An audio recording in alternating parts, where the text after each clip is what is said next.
Сегодня курс доллара выше 96 рублей, а евро так и не удалось загнать ниже сотни. Это при цене нефти Brent более $90 за баррель, при ставке Центрального банка в 13%. Казалось бы, рубли в экономике стали на вес золота. Ведь давайте прикинем. Базовая квартира в Москве, однушка в Жулебино, сегодня стоит 6 рублей. Сдать в аренду вы ее сможете за 25 000. Ну, ладно, посчитаем, если повезет, за 40 в месяц. Ваш годовой доход, соответственно, максимум составит 480 тысяч рублей. Это 8% годовых. В то же время Сбербанк, ВТБ, Альфа, крупнейшие российские банки готовы те же 6 миллионов у вас взять под 12% годовых. А кто-то и под 13%. Они вам заплатят 720 или даже 780 тысяч.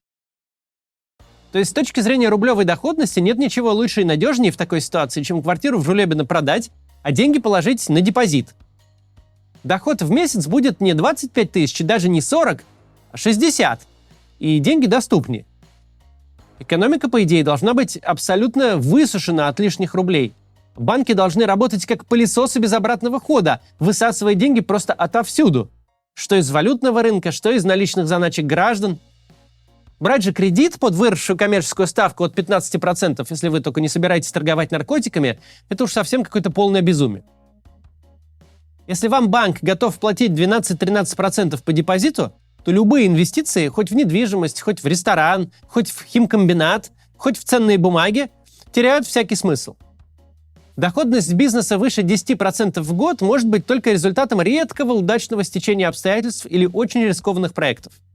Если вы получаете от банка гарантированные 12%, это лучший бизнес в текущий момент. Ни о чем другом думать не надо. При этом и нефть очень дорогая. На одной из высших точек с 2014 года. Долларов должно приходить от экспорта хоть печами топи, а рубли с валютного рынка должны исчезнуть как класс. Ведь штуку с доходностью такого масштаба надо в музее под стеклом держать, а не на доллары менять. Должна повториться прошлогодняя ситуация, когда экономика просто трещит от долларов, евро, юаней, которые все хотят обменять на рубли и которые некуда девать, они уж совсем никому не нужны. Но мы видим, что этого не происходит. Что курс рубля одинаково нечувствителен как к запредельной цене нефти, так и ко всем аварийным решениям Банка России. Максимум, чего добился ЦБ, остановил обвальное падение рубля. Но остановил его даже и близко не на том уровне, который, по идее, должен был бы быть при всем том, чего я описал. В прошлый раз, когда нефть столько стоила, доллар стоил около 40-45 рублей.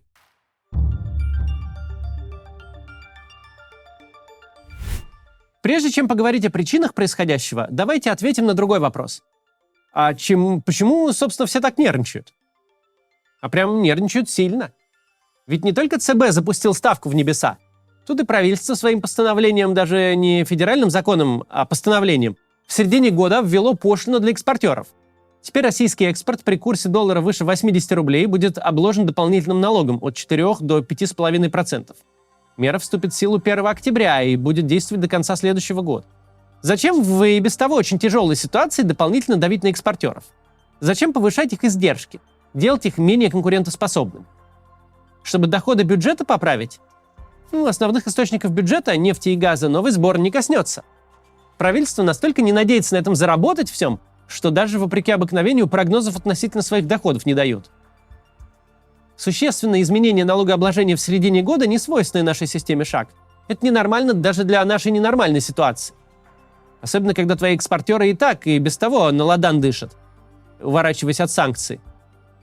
Единственная очевидная причина столь радикальных шагов – через новый налог заставить экспортеров продавать валюту и таким образом насыщать рынок долларами.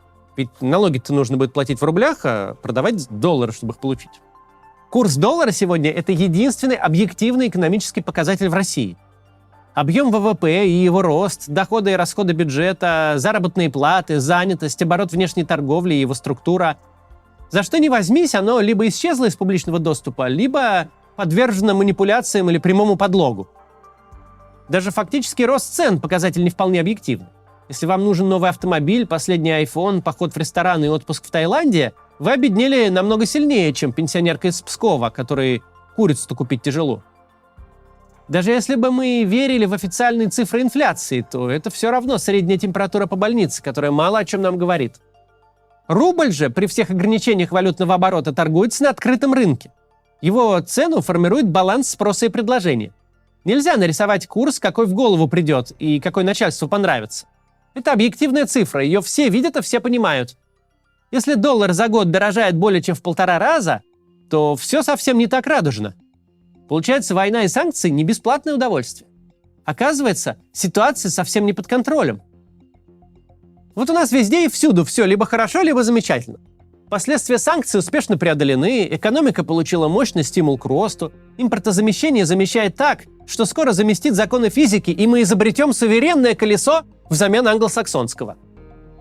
Будут свои транзисторы, моторы, мегабиты. Не успеем глазом моргнуть, и вот уже с орбиты разглядываем Землю вдоль и вширь, высматривая, где нас несправедливо обидели, чтобы справедливо обидеться.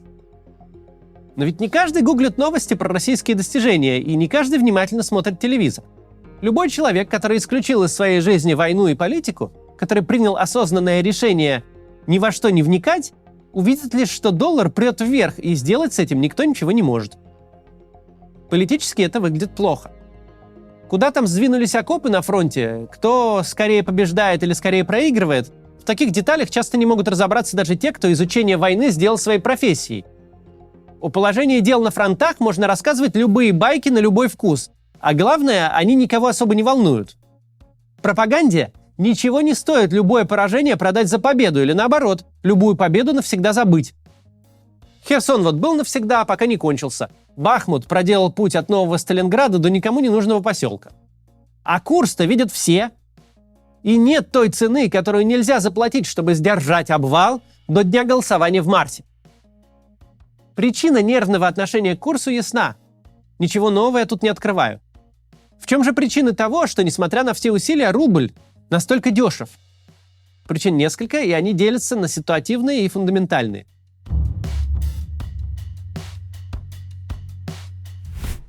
Начнем с фундаментальных. И первая причина здесь кроется в том, что пока ЦБ изо всех сил высасывает деньги из экономики, бюджет их в нее закачивает с еще большим маниакальным упорством. Очень мило рассказывать о росте ВВП, о рекордно низкой безработице и заводах, которые еще вчера загибались, а теперь пашут в 3 смены. Формально так и есть. Только обеспечено все это рекордными бюджетными расходами на войну.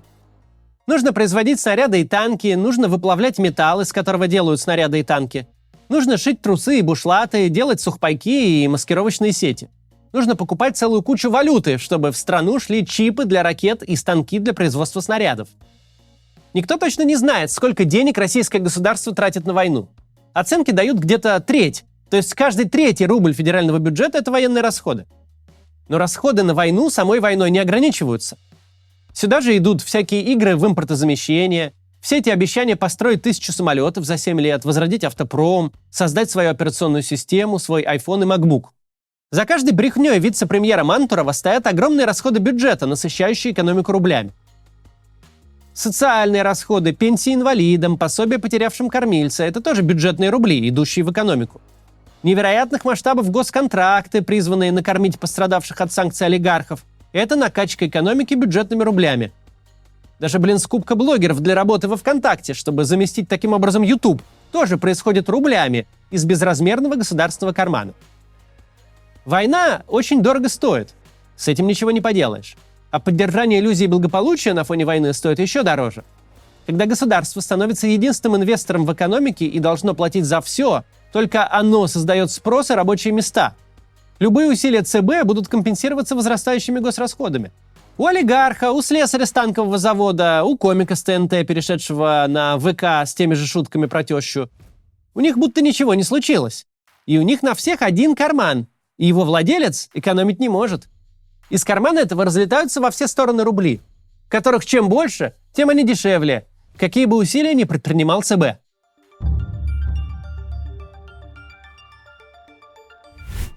Вторая фундаментальная причина – никто не знает на самом деле, как, кому, через кого и на каких условиях Россия продает свои главные ресурсы. Мы знаем про серый танкерный флот для торговли нефтью в обход санкциями. Понимаем, что российские энергоносители, и не только они, прекрасно себя попадают на европейский рынок.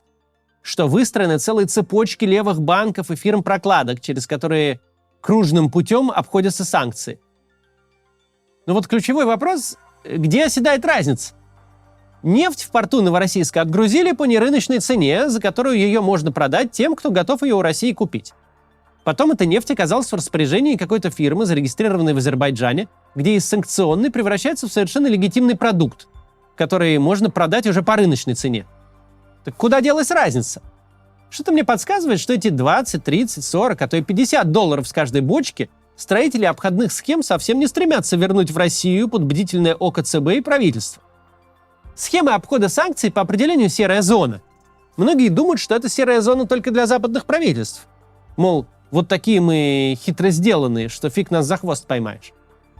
Но почему она должна быть белой для российского начальства?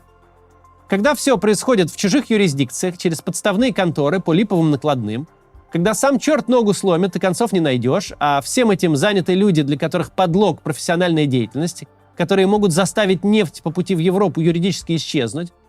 Если мы допускаем, что существуют такие схемы, то почему нам не расширить наше предположение? Почему эти умельцы не могут то же самое проводить и с валютой за эту самую нефть?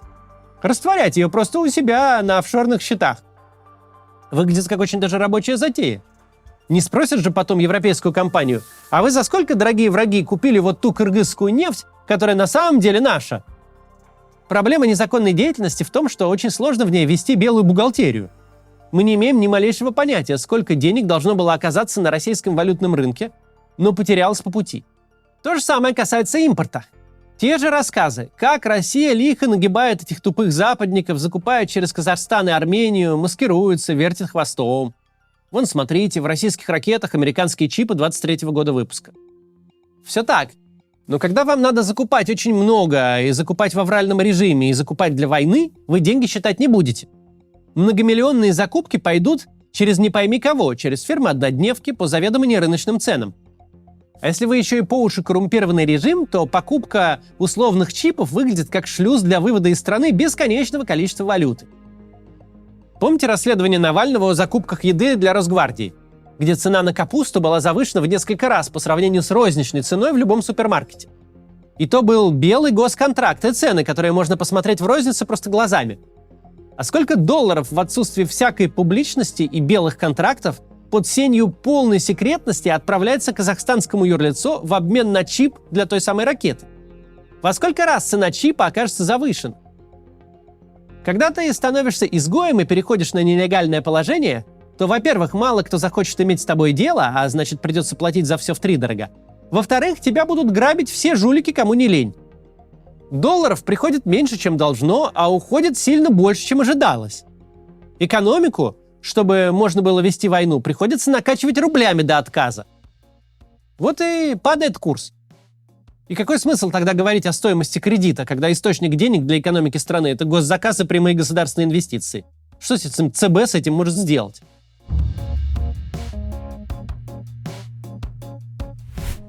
Еще есть ситуативные причины, которые могут влиять больше или меньше.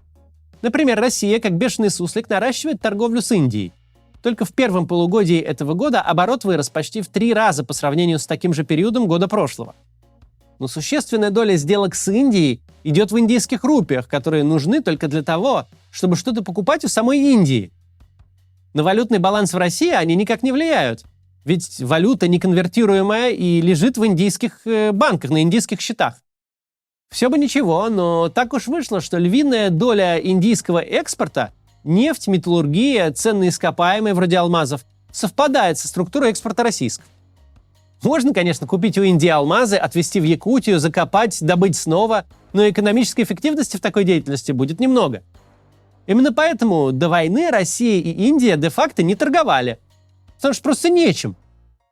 Россия занимала менее процента в структуре экспорта Индии.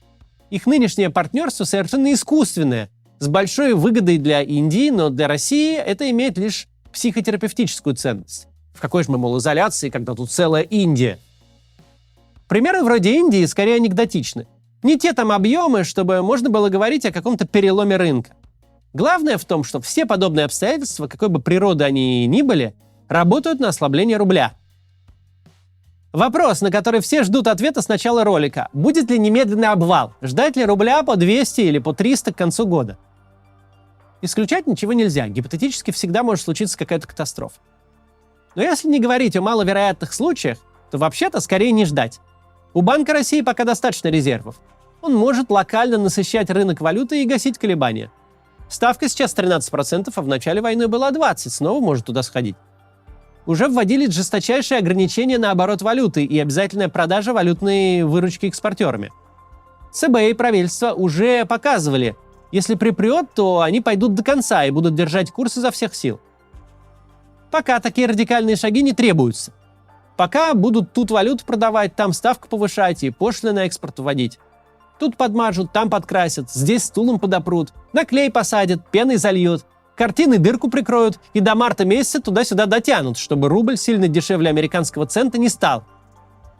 Что будет дальше, зависит не столько от экономического блока, сколько от того, как пройдет март будущего года. За ним в любом случае мрак, никто туда не прогнозирует и не заглядывает. И надо думать, что курс рубля там будет не самой большой проблемой. До завтра.